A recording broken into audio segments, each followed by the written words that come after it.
Jengine changamoto inayotukabili ni rasilimali. Rasilimali zetu ni chache.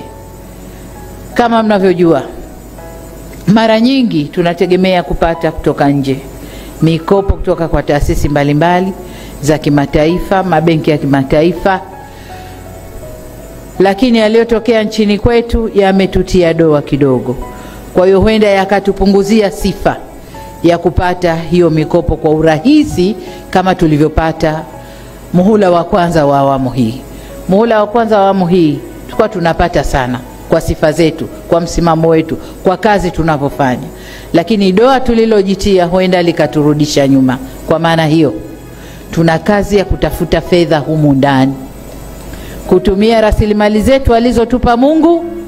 Tutaangalia njia gani tutazitumia tupate fedha ili tukatekeleze miradi ile ambayo tunakwenda kutekeleza. Kubwa zaidi, awamu ya pili, muhula wa pili wa awamu ya 6, tutaanza kufanya miradi wenyewe, alafu mashirika yatatukuta njiani, tutakwenda nao. Hatutakaa kusubiri tunauza mradi, tunakwenda kubembeleza, mradi unakubaliwa, lakini nendeni karekebisheni hili, nendeni kamyule, nenda kamkisi, usimnyukue, lakini yule sijui kamfanyeje. Mradi badala ya kupata approval kwa miezi 3-4, tunachukua mwaka mzima tunabembeleza mradi mmoja. Paka permission inatoka, no objection, maneno yenu wataalamu. Tuna miaka 2 tunamaliza kipindi chetu. Hatutasubiri hayo. Tutaanza kwa fedha ya ndani, alafu wale wakimaliza na objection zao watatuunga katikati. Tumeelewana? Ya, ebana inakuwa vipi Mwanaswahili TV? Hujambo na karibu kwenye makala hizi. Hii ni sauti ya mjomba. Sasa najaribu kufuatilia kwa karibu zaidi tamko ambalo lilitolewa na Rais wa Jamhuri ya Muungano wa Tanzania, Mama Samia Suluhu Hassan. Ikumbukwe uchaguzi ulifanyika nchini Tanzania tarehe 29 mwezi wa 10, na kuna vitu vingi ambavyo vinafanyika nyuma ya pazia. Sasa hili ni tamko ambalo limetolewa na Rais wa Jamhuri ya Muungano wa Tanzania katika hafla ya uapisho wa mawaziri tofauti katika Ikulu ya Rais Dodoma nchini Tanzania. Sasa kwenye hili hafla, Mama Samia Suluhu Hassan ameongelelea machafuko ambayo yalifanyika nchini Tanzania na jinsi machafuko ambayo yalifanyika yataiponza nchi ya Jamhuri ya Muungano wa Tanzania. Anasema kuwa ile hali ya Tanzania kupata mkopo itakuwa ni mtihani, kwa maana wameitia doa taifa lao.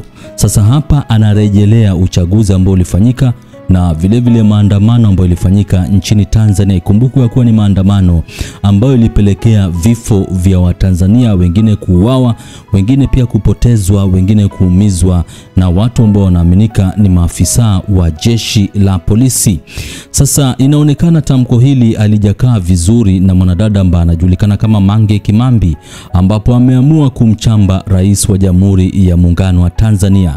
Sasa hapa Mange amepandisha picha ya Samia Suluhu Hassan kwenye mitandao ya kijamii na kuandika, Samia akiri mauaji yaliyofanywa na serikali yake yameitia doa nchi, itakuwa ngumu kupata mikopo kutoka nje.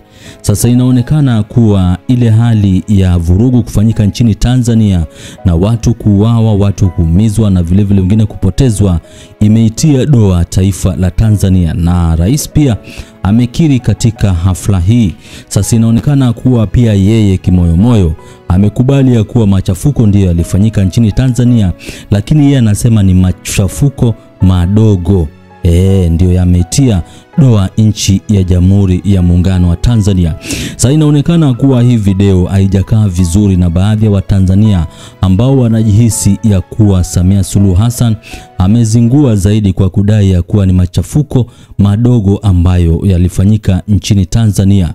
Sasa Mange Kimambi, baada ya kupandisha picha ya Rais wa Jamhuri ya Muungano wa Tanzania kwenye mtandao Instagram, ameandika hivi: I think nilifanya video siku 4 zilizopita kuwaambia kuhusu hili la mikopo, na waambia kwa vile kakosa uhalali atapata shida kuchukua mamikopo kwa jina la nchi yetu. Yaani hilo la kupata shida kuchukua mikopo yao ya kifisadi ndiyo linamchanganya, maana alipanga safari hii akaifilisi bara kabisa, na niliwaambia kabisa kuwa atawakamua kwa matozo na makodi, na ndio hiki cha kwanza anachofanya ama anachotaka kufanya. Ndio eti yametutia doa kidogo, yani anavyo minimize mauaji yaliyofanyika, yani anayachukulia mauaji yale kama walikufa panya. Sasa Mange anashangaa hapa, kwa maana anasema kuwa kuna wakati fulani ndio aliwakumbusha Watanzania, akawaambia kuwa ile hali ya Samia Suluhu kuingia kwenye uongozi hawatapata mikopo ama watakuwa na changamoto za kiuchumi. Sasa Mange anasema kuwa kile ambacho alitabiri yametimia wakati huu, na Rais wa Jamhuri ya Muungano wa Tanzania amekiri, ndio akasema kuwa uchafuzi ama machafuko ambayo yalifanyika nchini Tanzania katika uchaguzi mkuu imetia doa taifa la Tanzania, na itakuwa ni mtihani kwa taifa hili kupata mikopo katika taasisi tofauti dunia nzima. Sasa Mange Kimambi amelizamia swala hili na anasema kuwa aliwaambia kabisa kuwa atawakamua kwa matozo na makodi, na ndio hiki cha kwanza anachotaka kufanya.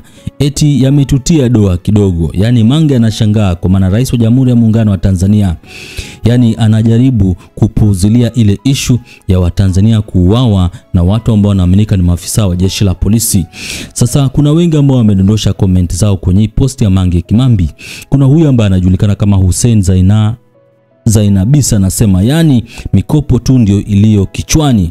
Alafu Tina Joseph 3656 anasema yani anawaza mikopo vipi, hizo roho alizozitanguliza bora wasitupe kwanza, au tufikii sisi mnagawa juu kwa juu.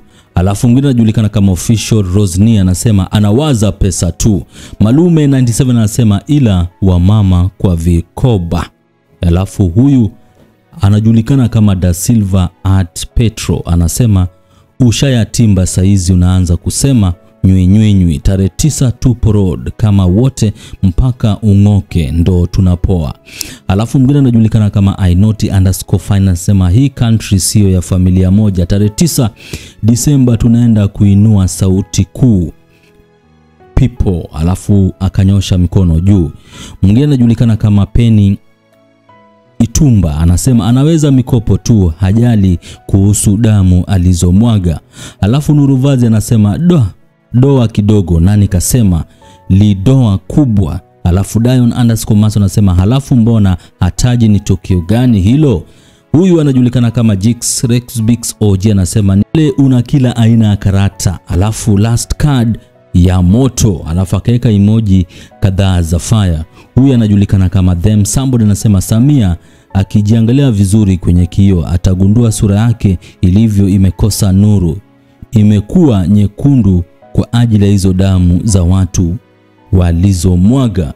Mwingine anajulikana kama Waziri wa Gaza anasema maridhiano yafanyike upande wa sisi wananchi, atatuwakilisha polepole Gwajima, Mdude Kibao na mwanasheria wetu Lissu. Alafu huyu anajulikana kama Niu Mchocheza anasema dada Mange moja kwa moja peponi, dhambi zako wanipe mimi.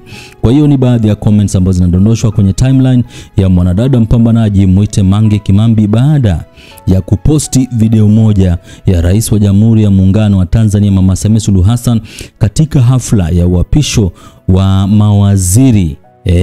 Sasa mawaziri ambao watatumikia serikali ya Mama Samia Suluhu Hassan. Amekiri na kusema ya kuwa machafuko ambayo yalifanyika Tanzania imetia doa taifa hilo, na itakuwa vigumu zaidi kupata kile ambacho tunachokita ufadhili kutoka mataifa tofauti ama taasisi za kifedha tofauti dunia nzima. Sasa Mange anasema kuwa Samia akiri mauaji yaliyofanywa na serikali yake yametia doa nchi, itakuwa ngumu kupata mikopo kutoka nje. Kwa hiyo ni Swahili TV, usisahau kusubscribe, like na vile kushare. Kama unasafiri kwa basi, tafadhali hakikisha una cheti cha NIDA au una kitambulisho cha kukutambua wewe ni Mtanzania. Hali ni mbaya. Sasa hivi wanaosafiri kwa mabasi mikoani wanasimamishwa kila sehemu, mnasimamishwa, mnashuka.